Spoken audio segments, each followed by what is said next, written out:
Welcome, everybody. Thank you for joining us here on the Infinite Prosperity Podcast. My name is Louisa and I help high achievers, entrepreneurs and coaches lift the lid on life and business so that they can live at their highest value. Each episode, we will bring you our favourite founders, CEOs and guest experts to share with you their insights and strategies to expand your wealth consciousness, your spiritual leadership and aligned business strategies. We know that living in alignment with your soul's mission is what fulfills you, and we are here to show you how to achieve this in an energetically aligned way. If you haven't already, be sure to claim your free abundance activation in the Akashic Records. Go to louisahavers.com/gift to unlock your abundance activation today. And if you'd like my support in having aligned success in life and business, then contact me at www.louisahavers.com and let's explore together if it's an aligned match. Get ready to live at your highest value and to expand into your next level of money as you elevate and receive more. You create more for others. Righty ho, let's dive into today's episode. Welcome to our episode this week. This week we have a very special guest. We are talking about the new rules of purpose, prosperity and leadership with Louise. Louise, welcome. Thank you. So happy to be here, Louisa. I am so happy for you to be here as well. And I cannot wait for everyone to join in our conversation around what we are talking about today. So I'm going to share your bio so everyone can know a little bit about you and your background. So Louise is a purpose pioneer and activist, and she has been on a quest to walk on purpose for the last 23 years. She is the founder of the Purpose-Led School for Leaders, where she guides leaders to actualize their purpose in the new economy. Ooh, so exciting. And Louise has 22 years experience in transformation, leadership and career development. And she created the Sustainable You pillar of Accelerate 2030, which is one of the largest scaling incubators for social entrepreneurs in partnership with the UN, no less. Amazing. She is faculty on the Leading Sustainable Transitions program at the University of Geneva and has received awards for outstanding coaching for her part in coaching internal change agents. Louise, that's just phenomenal. I love it. Huge welcome. Thank you. I'm so happy to be here and to be speaking to you today. Oh, I'm so excited. And well, let's dive in at the beginning, because I always think everybody loves to know a little bit about, how did you get to where you are today? Why did you start your business? What made you start your business? Just as a way of, understanding a little bit about your journey so far. Yeah. So actually, I need to go back at the very beginning. And the very beginning for me was not starting my business. But in order to understand what happened afterwards, I just need to go back to that. And for me, it's about going back to what I call my pivotal moment. And at the time, I was a lawyer in the city of London in what we call one of the magic circle law firms. And I was a real high potential. And I thought I ticked all those external boxes of success. So I had the great career, I had the great apartment, the great car, the great career prospects, the great cash, all those things that we think is ultimately what we want. But I also had a dirty secret, which was that every day going into work, I just wanted to sob. And I couldn't understand that because I thought, well, I've made it. I've made it to where I thought I was meant to be. And, I know it's kind of a story that quite a few people tell on that. But, every morning I would dig my nails into my hands and to just stop myself from sobbing as I kind of was in the bus on the way to work. But I didn't have the courage to do anything about it. And the turning point for me was that I had a minor operation.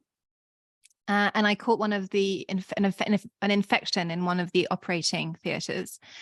And so as a result, I was left with a massive internal infection, fighting for my life. And the result of that was that I was told, and I was only 26 years old at the time, that there was a good chance I would never walk again. Oh, my word. Yeah. And so in that moment, it was a real, well, that wasn't the plan. And I remember lying in bed as the doctors announced that. And the first thing that came for me was, well, what about if they're right? but about if this is it. Mm. And what will I regret? And what I expected was not to make partner in the law firm that I was literally working day and night in. And that's not at all what came. What came was not doing the Inca Trail in Peru. And why that was significant is, if I was completely honest, then actually what I found was that I actually found that I didn't really know where Peru was on a map. So I did know that it was in South America, but that was it. And I remember thinking to myself, gosh, I'm so disconnected from myself and literally what I'm here to do on the planet, that the only thing I will regret is doing a trek in a country that I can't even locate on a map.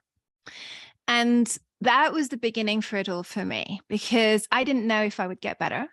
But the promise I made to myself is that I would live with no regrets.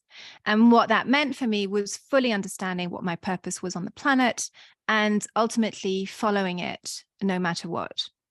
And that was in 2000. So that was 23 years ago. And I've kept that promise, and I've been on many adventures. As a result of that promise, I ended up convincing the head of HR in the law firm that I was in to create a job for me in HR. And I spent another 5 years working in leadership development and leading big transformational projects. The thing was that from there on, I only ever had jobs created for me. I never had to apply for a job. And it was always based on my purpose and my potential, as far as I knew what it was at that time. I'll just kind of fast forward just a few things all the way to today, 20 years. But anyway, how I actually set up my business was that they ended up at a point where my boss was like, he wanted to give me a promotion. And I said, yeah, but if you give me that promotion, I can't do that part, which is actually the part that I really love and is really what I'm here to do. And he said, yeah, we've gone as far as we can to let you do that stuff. I've tried internally. I can't convince them to let you do that internally. And I was like, okay, well, then I'm leaving. And he was kind of sad about that, but he waited until the last day. And he called me in his office on my last day in the office. And he said, I've been thinking about you starting your business. And I was like, yeah. And he said, how would it be for you if you started your business with 30 days paid up front? Wow. I can hear everyone going, yes, please. I was like, that would be great. And so when I first started my first business, I actually felt a bit like a fraud, because it was kind of an easy transition. They became a client, and then basically I was just referred by word of mouth. So I never had to do any marketing. I built a 6-figure business that way. And so that's kind of the beginning. And fast forward, over time, that business has evolved in different shapes or form, and including I moved to Switzerland. So I recreated my business from scratch in Switzerland. I was told when I arrived here that I was crazy because the market was saturated. Within literally a year, 9 months to a year, I'd recreated a 6-figure business, working for some of the biggest multinationals in the area. And so I can share a little bit more also about where the business is at now. Yes, I mean, that's just a phenomenal start to the entrepreneurial world. And I feel like your magic of being able to, like, the universe provided for you along the journey with being able to create those jobs for you, and you being able to have that gift of receiving that is just phenomenal. Oh, I love it. I love it. So you mentioned around where the business is right now, and obviously we've come out of unprecedented times. Still, I think the economy is recovering for so many people since the pandemic. And I know we were talking just before we jumped on around downloads, and you had some very clear downloads around what we were going to share today and the co-creation of our conversation today. And you mentioned around a download that you had before COVID, which I'd love to find out a little bit more about. Please tell us about what was your download that you had before COVID? So it was interesting in the sense that, as you say, what I found is as long as I'm aligned and what I say, I do what I'm told and I follow my purpose, it's been really rewarding in terms of prosperity. And, those stories I've told are kind of stories that happen over and over and over again. And just before COVID, so it would have been the January, I was doing my usual kind of New Year's resolutions, having a look at where the energy was at and what was kind of coming through. And I got like such a clear download. And what it said to me was, so the mission that you've been on up until now has ended. You are now called to a new mission. And what you need to know is that the old world is about to fall. And what you're here to do is to help the transition team. And as the old world starts to fall, there's going to be a transition team that basically there's going to be a mass waking up of that transition team. And you need to help them get aligned as quickly as possible and then ramp up, because there's going to be this kind of tricky period that as the old falls, the new needs to take over. And we can't have people just messing around and getting lost in the density or getting lost, kind of not aligning to their purpose. And I was like, yeah.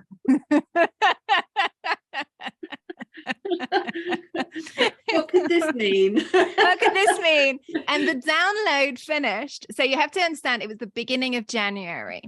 The download finished with, look at what's going on with China. Look at it every day and track the numbers. You need to understand what exponential means.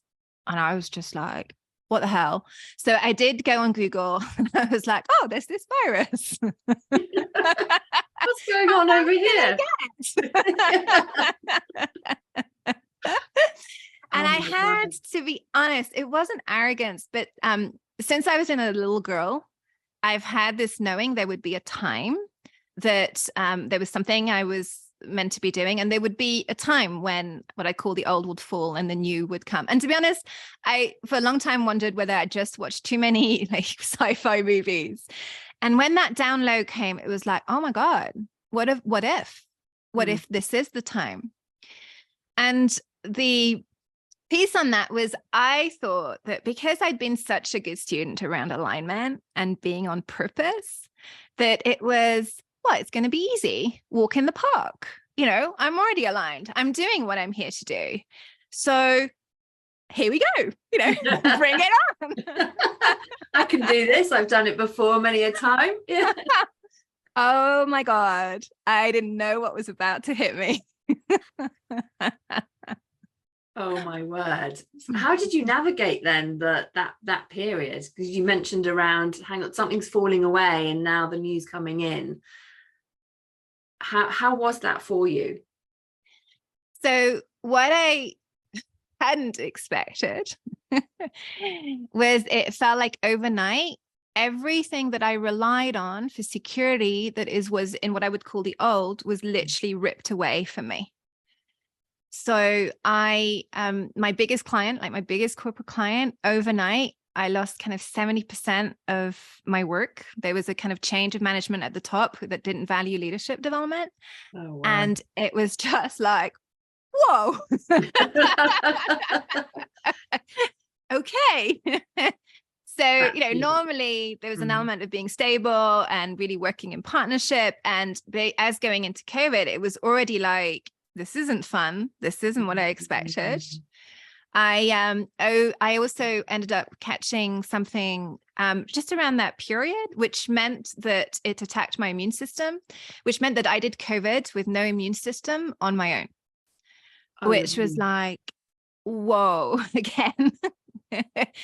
this is not what I expected. I was hoping where did I sign up for this? Please show me the contract.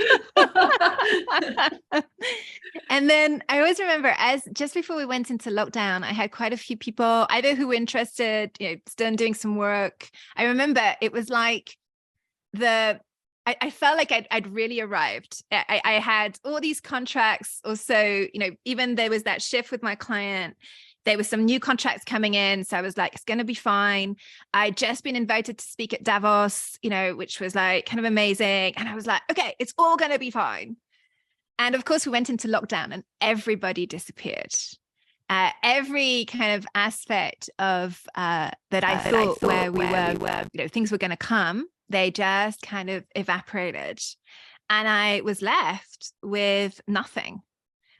And it took me, and then so, I've been doing manifestation techniques. Like I was kind of one of those manifestors, like, yeah. I was known for, you manifested what? This kind of just one story after a story.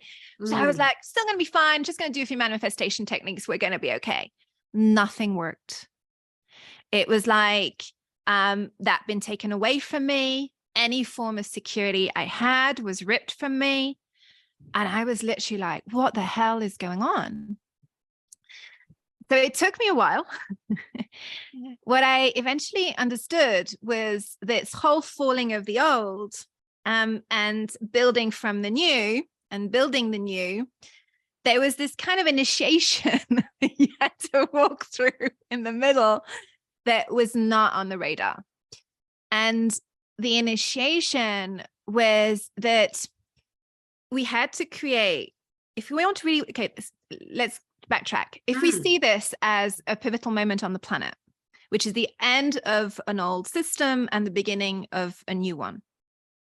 If we are really building a new system, we can't build it by using the old tools, the old maps, or anything that is based on security in the old. And even if we're able to manifest, we underestimate how much we're still relying for security in the old. And what happened is any form of security that I got from the old was ripped away. And what I kept getting, didn't like that download at all, was you got to learn. Exactly. You got to learn to create from pure potentiality. Oh, that's so good. I've just got goosebumps. That's just phenomenal. Because otherwise you're going to keep just using a little bit of the paradigm of the old and bringing it back into the new. And ultimately it was a massive spiritual experience because it was, can you create directly from source? And what does it take? And, I thought I was up to a certain extent. And oh my God, there were all these layers of, if you're completely facing the unknown with nothing, with no leads, anything that you held on to is just not there. You're in the middle of a pandemic when nobody really wants to do deep transformational work on themselves. You're like, whoa, where's it actually going to come from? And because, I'm used to pivoting. I was like, it's fine. I'll go back to resilience. We'll be fine. Yes. And it was like, they were just not playing with me. It was, no, you're going to learn this lesson. And so I did in the end. Well done, because you can let that lesson go now. You don't have to redo it. This is just huge insight, Louise, in terms of like experience of really being able to embody that creation from pure potentiality and no security, because I think that you're speaking to what I see so much in the manifestation world, where people are hanging on. If we're trying to create from security, we're not actually self-actualized. We're creating from a sense of scarcity and a sense of, I've got to hang on to the old things, because then I'll be safe in case there's an element of doubt, isn't there, in case it doesn't work, etc. So of course, energetically, you're just bringing that all forward with you. Yeah. And as I said, I was aligned to purpose. And what my business has taken within that, it's had different forms, but I didn't also fully understand how they are some fundamentally different levels of purpose. And what I didn't also understand, so it was about this creating from pure potentiality. And I was also being initiated in what I call the legacy builder level of purpose, which was really, it'll be what I'll be focusing on now probably for the next 20 years. That's what keeps coming. But it's kind of that long lasting piece that really brings a completely new level of architecture in terms of your industry. And then you have to build it so it's long lasting and it outlives you ultimately. And that's also a much bigger incubation than, for example, the bit where I had to shift from being a lawyer into HR. That was kind of quite a short period. This one took 2 years of what the hell is going on.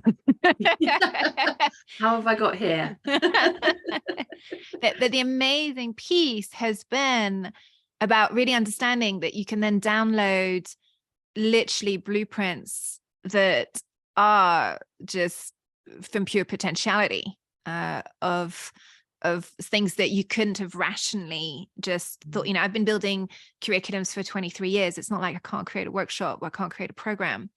But it's almost like, what kept coming is you got to download a consciousness infrastructure that needs to come in. And so it was like, well, I don't know how you do that. And every day I had to trust the downloads, and it's because it's not linear. I'd be given a bit here and a bit here, and I had to just stick with it. And then suddenly it's like, oh my God, it works. Suddenly you kind of understand how it fits together. And it's like, oh, that's what it does.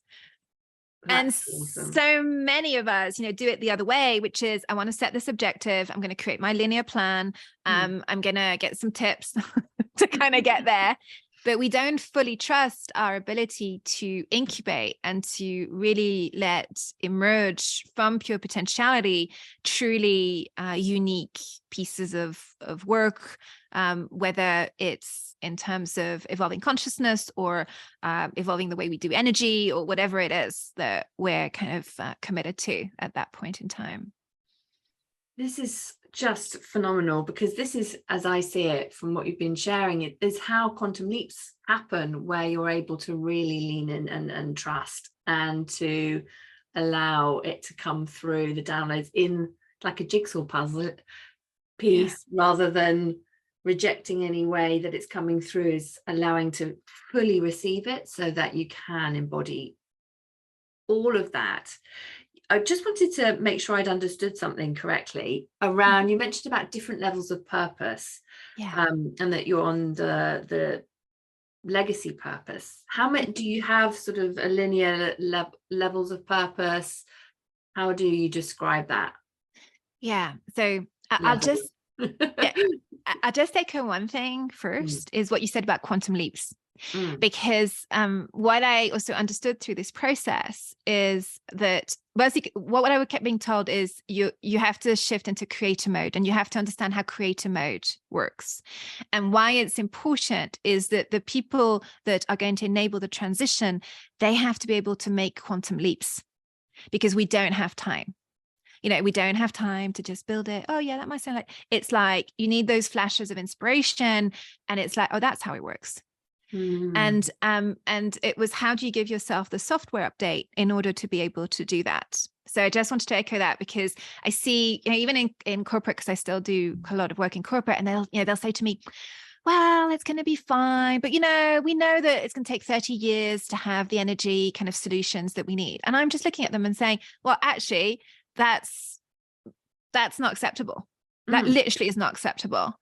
So my question to you is, how would you need to evolve to make sure that we do it in 10? So it's a fundamental piece to catalyze those quantum leaps that we need now, as opposed to the kind of complacency that sometimes that we have. Oh, we'll just get there at some point in time. So I just want to take it away, isn't it, when you're coming at it from that perspective? Never-ending timeline. Exactly. And when you start asking, what about if it's next year? What about if it's 5 years? And then understanding that the human brain and our level of potentiality is unbelievable, and starting to activate it and catalyze it in the right way. So I just wanted to, because that was really important. Thank you. And to answer your questions around the different levels of purpose. So I think, first of all, I probably need to come back to what I believe purpose is, because I hear a lot of people say, especially at the moment, I want to find my purpose. And so I always say purpose is not something you find. It's a choice that you make. And the choice is, so I'm going to, just because I want to tell people what their purpose is, because then we're done with that, because that's not where the issue is. That's not what's difficult. Is their purpose is that they are a unique being, that in the whole history of humanity, they will never, ever be a being like them that has exactly the level of, and the combination of skills, of strengths, of flow. And so there's really is that piece that we have to own, that we are that unique being. And our purpose is to express that unique being in order to be able to have a unique impact. That's it. I love it. Thank you so much. I'm just going to reiterate what I heard you say, because we lost the internet momentarily. Yeah, go for it. Heard you speaking around how in the whole of humanity there's never going to be anybody like you. You are a unique being, and that is on that level, a level of your purpose, to be you. Exactly. And everybody seems to think it's a destination, it's a location, it's a job that exists, and it's like, no, it's not. And so it's ultimately what happens is that it's understanding it's a journey that you take. And I always say it's not an easy journey, but it's a very, really worthwhile journey. It's a journey back to understanding what that innate potential that you have actually is, and overcoming all your survival mechanisms that means that you don't live from that place. That is what your purpose is ultimately. So that's kind of the first piece, which is I call the personal purpose spectrum. The second piece, and I'm going to, because I use a slightly different angle here, which is that we are at a pivotal time on the planet. So I focus a lot on what is your purpose now based on this pivotal time. As in terms of that pivotal time, you need to have future fit work. And this is this idea that we are building this new economy that is based on this new paradigm. And so I see again, a lot of people try and find the job that's going to be the perfect job, because then they'll do their purpose. And so what I say is, no, actually, a future fit work is a vehicle that you create so that you can bring your unique piece of the jigsaw. I love that. It's a completely different perspective, isn't it? Yeah. There's no more searching. No. That sense of loss that I think a lot of people do have, when I think of some of the conversations I've had around purpose and people feeling that they haven't fully really understood themselves. Exactly. And they keep looking for it externally, as opposed to understanding that piece that they're wanting to experience, it's an internal, it's like they reconnect to that innate potential and then they express it back out within ultimately the right context. And they've been the grown-up to create that context. And then the extra piece, I think also a lot of people miss, because I see so many people say, hey, well, when I found that little box, that new box, everything's going to be fine. And I'm like, well, good luck with that. And so the third piece is it's all about next generation leadership. And it's understanding that whether it's a job or if you're creating a business, we are in this time of evolution. And so in the past, what we were ultimately trying to do was to win at the status quo or manage it. And what we now need to do is to fundamentally evolve it. And so it's not about just rising to the top. It's ultimately inspiring real transformation through what we do. And what at its core is that we have to really answer our call to greatness. And what I mean by that is, having taught leadership for 23 years, leadership got too much about management. But that's not what leadership is. Leadership are in those movies, the moment where you kind of, whether it's Braveheart or Independence Day or whatever it is, you make that speech and it's like, yes, we're going to do this. We're going to do this together. We're going to go into that unknown and we're going to build something new.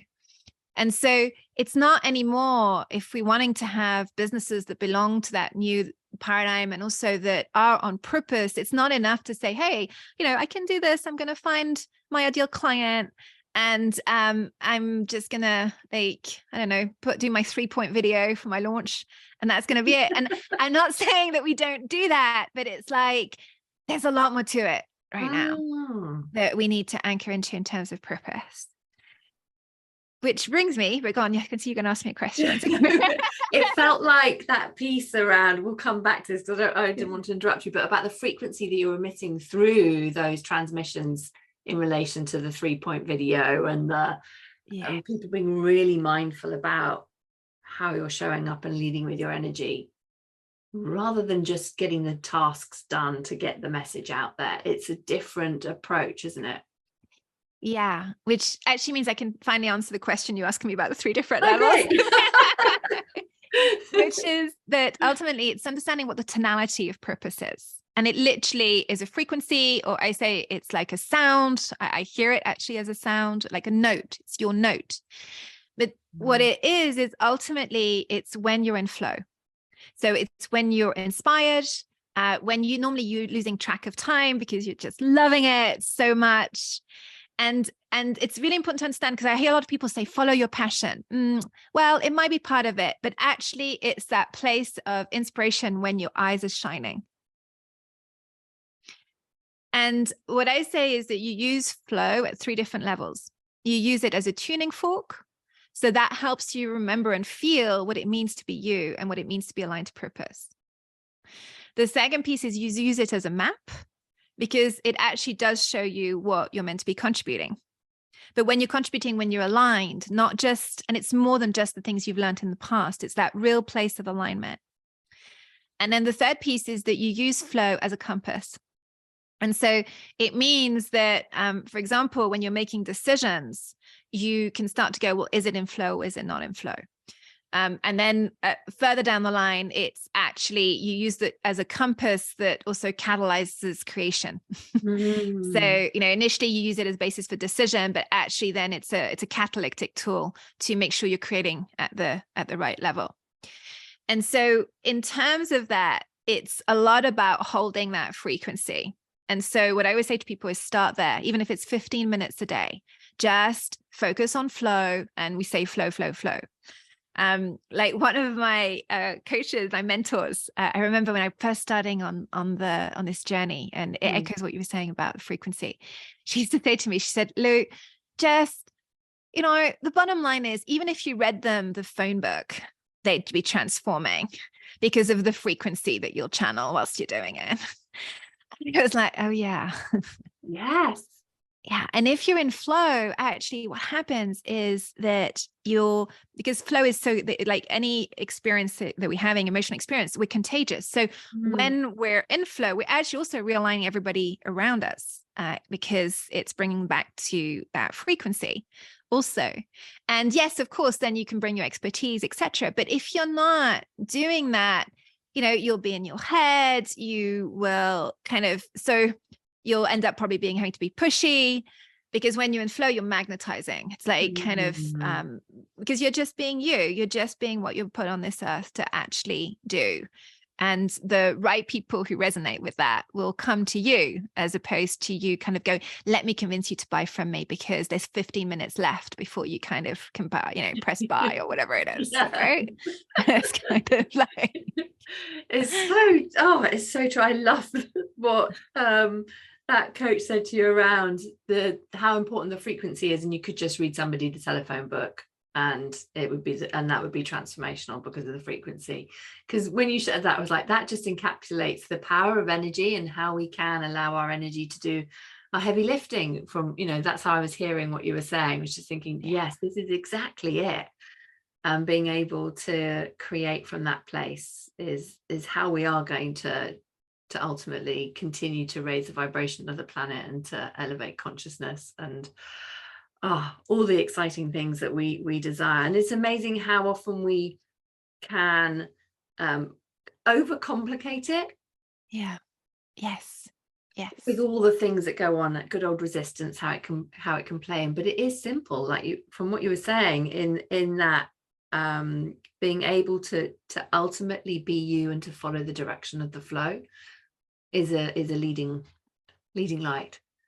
It is. And the thing is, it's so simple in the concept, and it's so interesting in the application.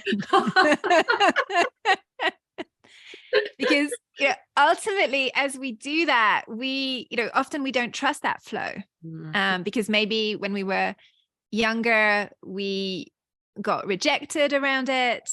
So in terms of that piece, which it's so simple in literally speaking it, and it's also so hard in so many ways in the application.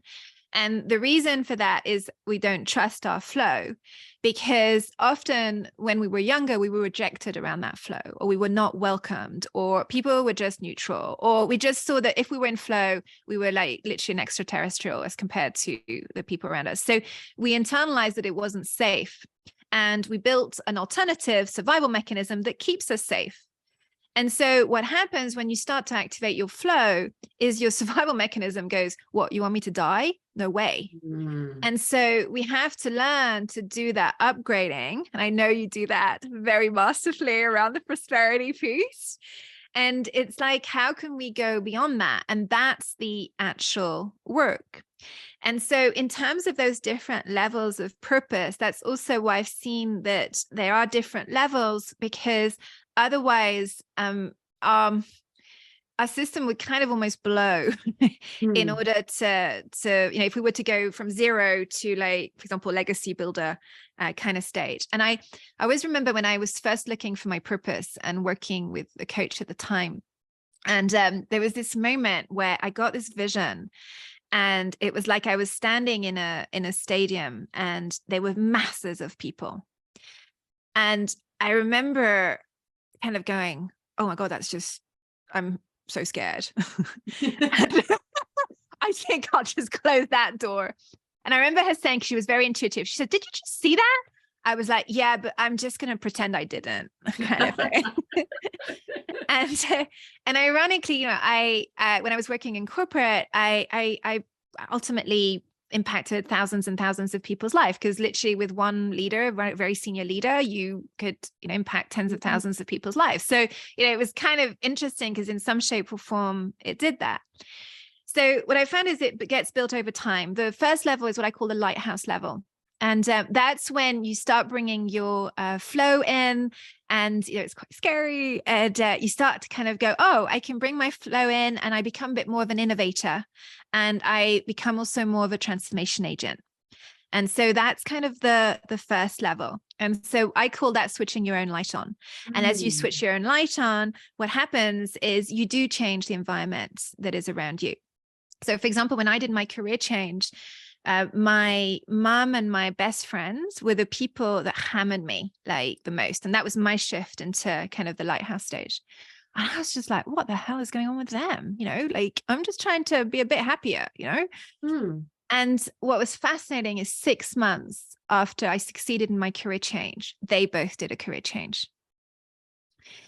And I understood that had nothing to do with me. It was like, if she succeeds, then I don't have any more excuses. And that's how I understood that just by switching my own light on, a hell of a lot changes around you.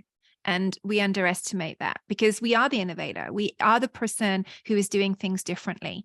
And we model that it's possible. And if we also learn how to communicate with care, with genuine care with people, we can also show them how it's possible for them and bring them along in that journey. So that's the first stage of the lighthouse stage. Love it. The second stage is what I call the map maker stage. And for me, that's when I moved to Switzerland. And so by then my first business was very based on, I was very good at being a trusted partner. I'd go in, I do lots of stuff on resilience, emotional intelligence. That was actually, now it seems like, well, that's kind of normal. But, I was doing emotional intelligence 4 years after the book came out, to lawyers, and the last thing they wanted to do was to talk about their emotions. Mm-hmm. So it was actually that first stage of being that kind of lighthouse and the innovator. Mm. And then, but when I came to Switzerland, I'd done quite a lot of I was doing quite a lot of career coaching and some leadership training, some emotional intelligence, some resilience. And it was still a bit too traditional. But by then it was kind of feeling a bit too traditional. And so when I came to Switzerland, I actually created a brand that was called the Positive Energy brand. And I created it as actually it was a group of companies. And my partner at the time, we were focusing on bringing an innovative concept around renewable energy. And it was a way of actually paying fund managers to be able to get paid to do the right thing. In terms of energy production and decentralizing energy production. And I was working much more on this concept of positive energy and a lot on bringing change, transformation, inspirational and transformational leadership, and really having leaders understand how their state and who they showed up as, and this kind of flow was what was going to make the difference in terms of impact. So I did kind of that for quite a long time and trained a lot of internal change agents and social entrepreneurs, and also working a lot with people at Career Pivot. Mm-hmm. But it was a map maker, because actually it was, I had this whole concept of pivotal moments and what pivotal moments were and how you navigated them, and that it was calling you to inspirational and transformational leadership. And so I had a lot of a piece on thought leadership around that. And I created my own methodology. And I was there for actually quite a long period. And it took kind of different forms and worked in different areas. I even got to the point where I had 2 large corporates say to me, hey, just come and work for us doing this. You just get paid what you want, and literally you just do what you want. You just tell us, most people would say yes to that offer, right?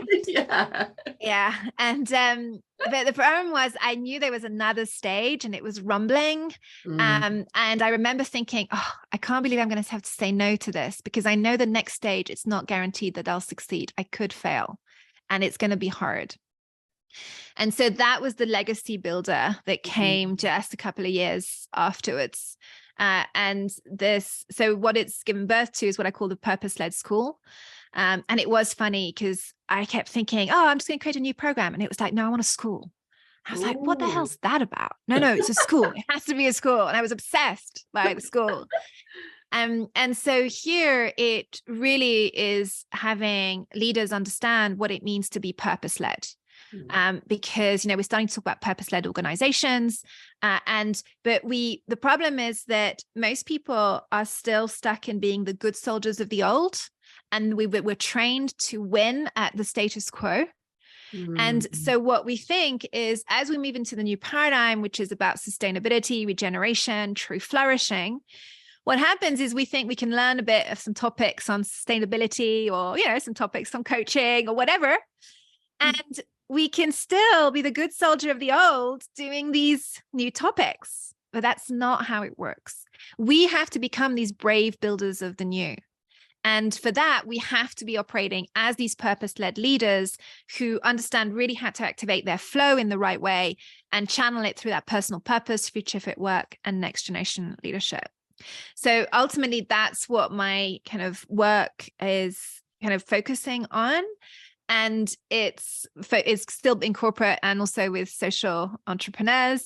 And it's also looking at how can I build whole certification processes within that, so that it can activate at a complete different level in the corporate arena, especially around certifying managers to activate purpose in their staff. because I'm so done with managers who literally are destroying people. And and we don't just need management anymore. We need managers to be activating people's purpose, because you can't just stick suddenly, hey, we're purpose-led organizations because we do a bit of sustainability. And it's kind of like, no, what are your people doing? They're still good soldiers of the old. You ain't doing purpose. And it's that activation of the people that is going to make the difference. So that's the legacy builder level. I love that. So thank you so much for walking us through that, because I could see mapping it across my own life and seeing where I am at. And I'm sure all the listeners are as well, going, oh, I'm at the lighthouse, or I'm at the, the legacy stage, or, all the journey in between.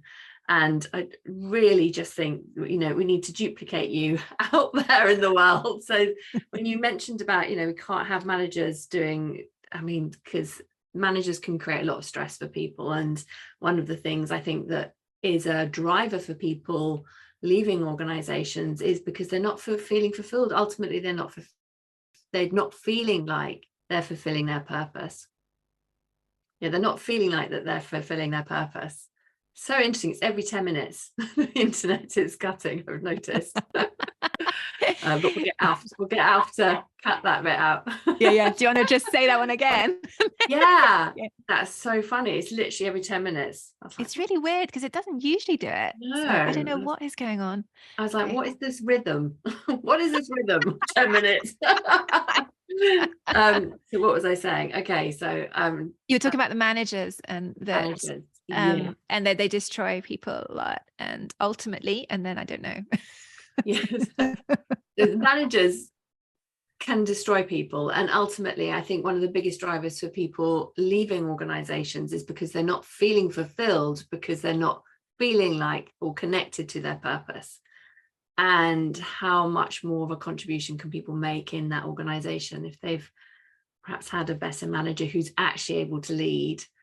And also, that ripple effect that you were talking about earlier, when you're working with leaders, that huge ripple effect, not just in an organization, but across partnerships, entrepreneurship and families, it comes right back into the home. Yeah. Oh, this is just, I could just chat with you all day, Louise. What opportunities do you see coming up in this new economy that is being created? Yeah, so I find it fascinating. You can see my eyes going to flow as soon as I think about that. So it's been interesting. So over the since 2010, so the last 13 years, I've worked both in corporate and also in the positive impact field. And if you like, there's been these three kind of groups that have been emerging. You've traditionally, if you wanted to have a positive impact, you kind of needed to join an NGO. So there was always this idea of, you can either, okay, this is my flippant way of saying it, you can either kind of make money and basically screw the world, or you can kind of do good, and ultimately you have to sacrifice money a lot. And I always thought this paradigm was a weird thing. And the good news is that that's completely and fundamentally shifting in the new economy. So the new economy is integrating positive impact, and it's integrating for profit. And so it's bringing those aspects together. And ultimately, it means that there are more opportunities to be able to have a positive impact. So I always say it's positive impact. Actually, you need to have purpose, because it's your purpose, and then looking at ultimately the money kind of profit piece. And so what you still have is you have this choice where you can become a social entrepreneur. And ultimately, even I've been in the kind of coaching, et cetera, kind of world for many years. And I think there's an important reframe for me that it would be interesting for us to have, and to stop, because it's almost like we're still creating old style businesses that ultimately wanting to do good because we're wanting to have a positive impact on people. And what I wonder is what would happen if we actually saw ourselves as social entrepreneurs, which means that literally our businesses are advancing society, and that they are having a profound impact.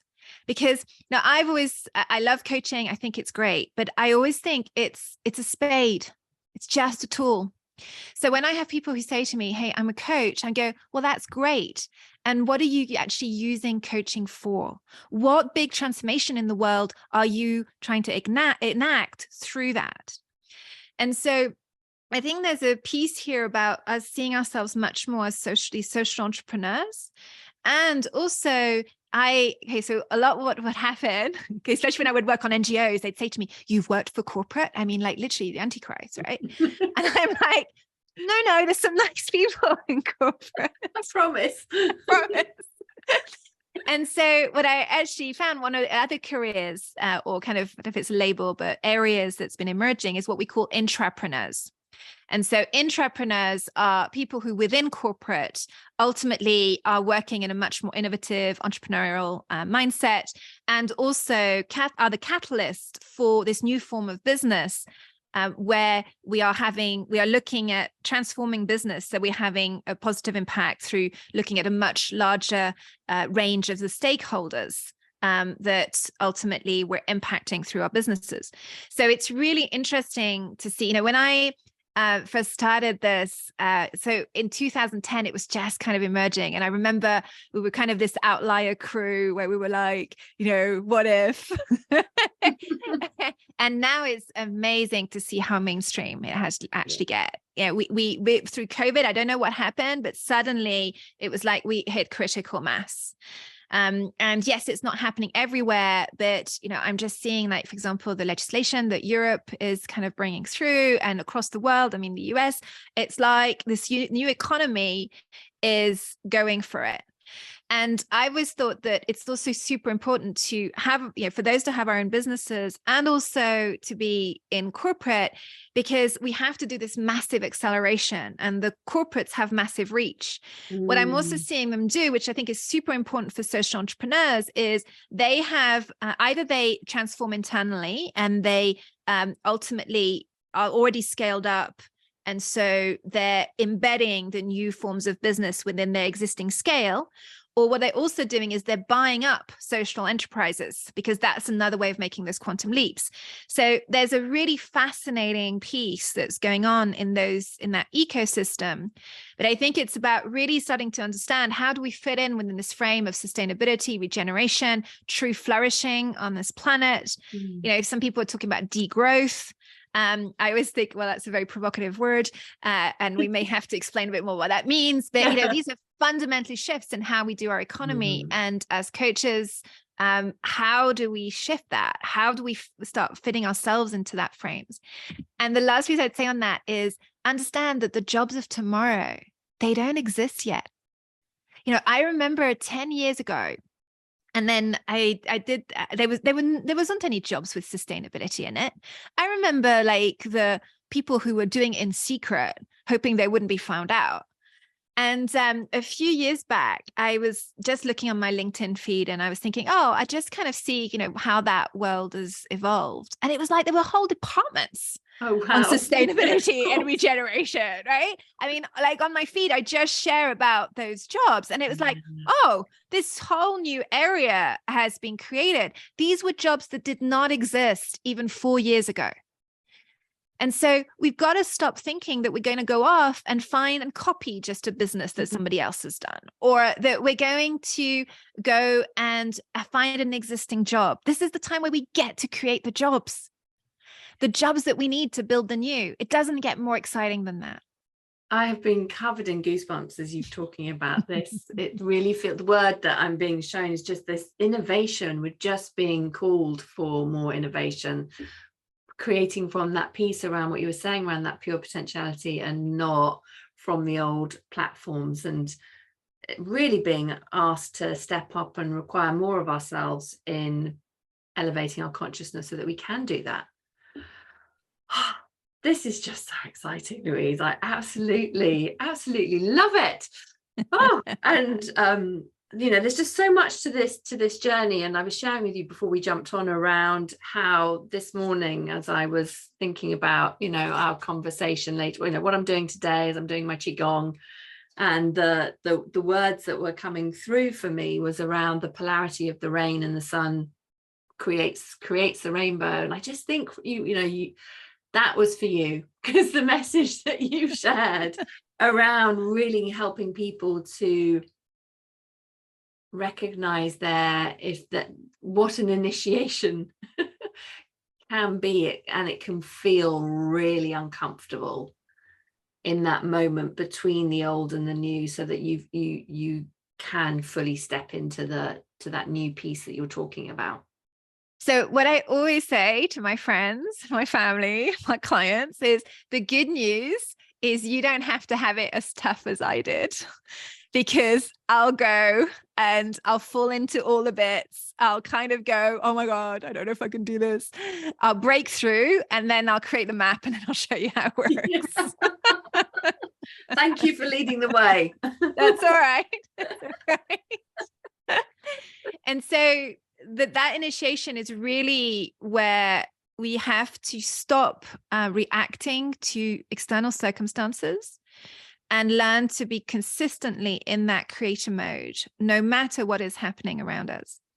And what I found interesting is that I was always great. We always love following the flow. So that is one aspect of it. When you follow the flow, you get the synchronicities. It feels like magic. It's kind of like, wow, we all love that. But in this one, there's a lot more initiation of what happens when you can't see that anything is happening. When things are taken away, and having to learn to stay longer in that, and to have faith for longer, to be able to hold on to the belief that you can create. And also that source is going to be there for you. And so what's interesting for me is, because I actually had it relatively easy when I started my businesses, both my previous kind of versions of my businesses, I usually had surplus and it was all kind of fine. This initiation, literally at the beginning of the month, I pay myself around the 24th of the month. I would not know how I would pay myself, probably up to 4 days before. And I had to keep kind of having faith. I got curious. Okay, I've always believed that there's source, but is source really there? Like literally, kind of like, when it's all fine when it's working, source is there.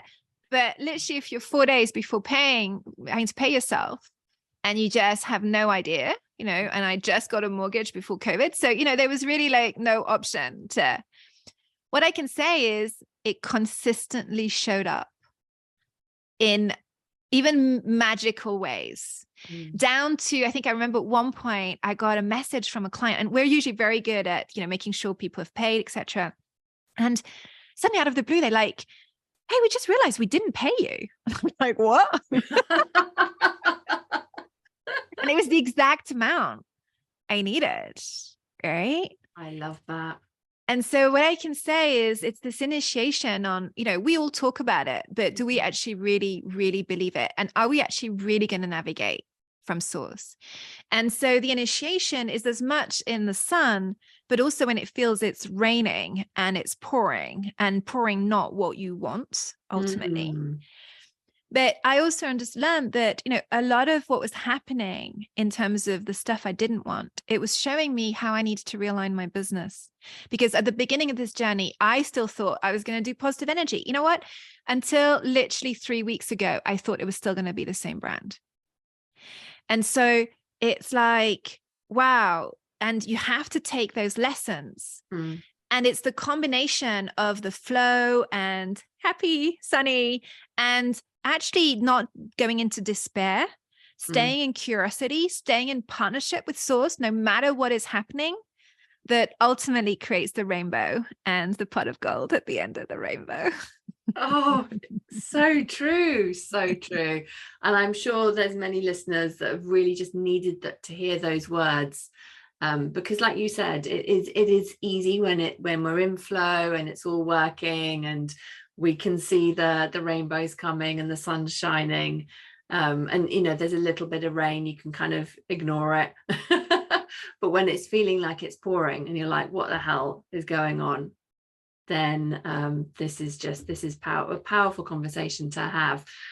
What would you say, and I know you've covered on so many tips for everybody listening, so thank you so much, but just to kind of wrap it up, what would you say are the sort of top 3 tips that you'd like to share with entrepreneurs that they can take away from our conversation today? Yeah, so I think it really is that frame from that you're a unique being to, you're here to have a unique impact, and to really channel it through that personal purpose by aligning to and anchoring into your flow and ultimately what you're actually made for, to really have the courage to step into those future fit work by creating the vehicles that don't exist yet. And because that's so fun. It's like, we can really create some awesome stuff that nobody's thought of, that can actually really change the world. Like, how good does that get? And understanding that the type of businesses that we're creating now, it's not as simple as ultimately, saying the bit about you find your client and you just try and sell them something. Is we're really creating evolutionary businesses, which is we have to be these next generation leaders. We have to evolve thinking through our businesses.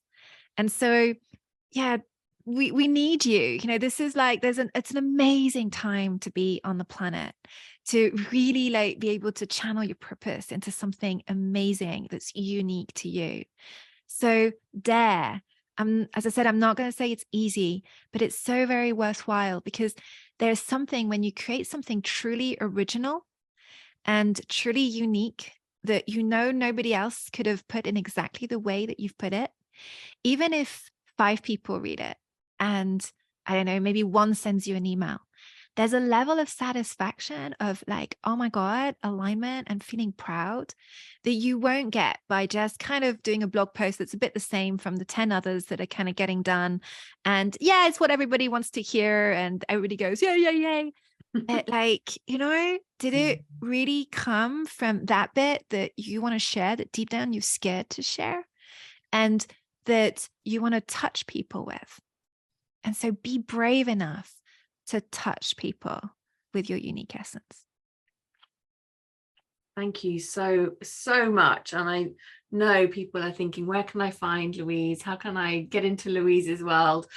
Could you tell everybody where can they find you? Where are you hanging out so that they can come and listen to more and connect with you?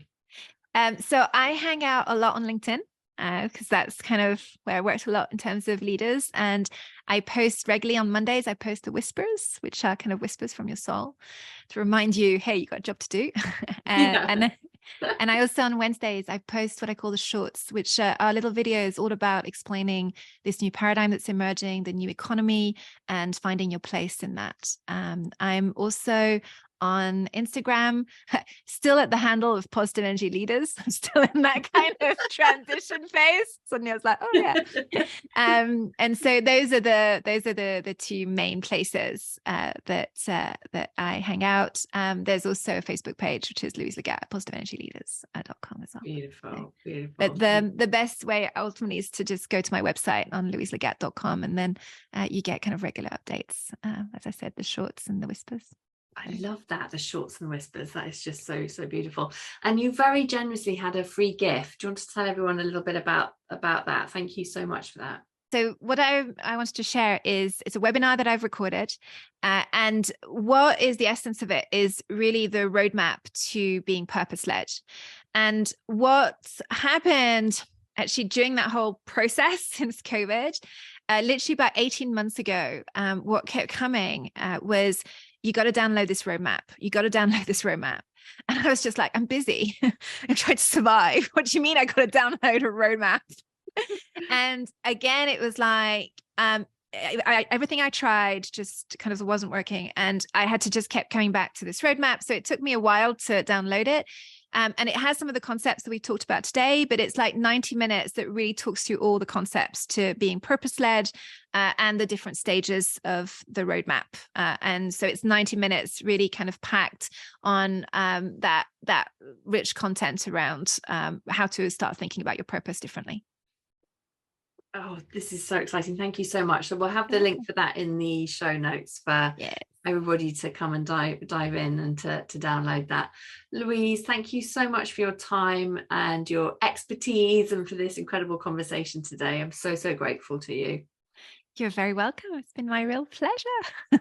Thanks for having me on the show. And I just want to remind everybody, please show up for this transition. We need you. We've got a big job to do and it's so exciting. It might be scary, but you're made for this time. So just show up and go for it. Oh, yes, I love it. Thank you so much, Louise. Thank you, everybody, for joining us for this episode. We'd love to hear your thoughts and insights.